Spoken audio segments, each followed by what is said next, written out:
সম্মানিত দেশবাসী, মাননীয় প্রধান উপদেষ্টা মহোদয়,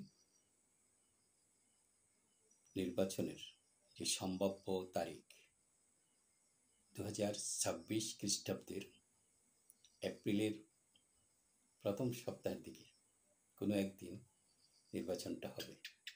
এই ঘোষণার পর বাংলাদেশ জাতীয়তাবাদী দল ও সমমনা অনেক দলের পক্ষ থেকে, সুশীল সমাজের পক্ষ থেকে, বিভিন্ন সমাজের বিভিন্ন পেশায় যুক্ত থাকা লোকদের পক্ষ থেকে এ নিয়ে জল্পনা কল্পনা চলছে।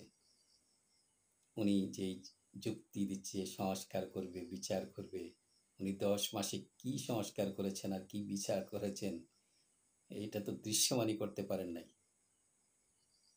পার্সেন্টেজ করলে 5% কাজও করেন নাই, তাইলে আর 3-4 মাসে উনি কি সংস্কার আর কি বিচার করবেন? এই অজুহাতে নির্বাচনটা পিছানো কতটুকু যৌক্তিক, এটাই আমাদের দেখার বিষয়। ধন্যবাদ সবাইকে।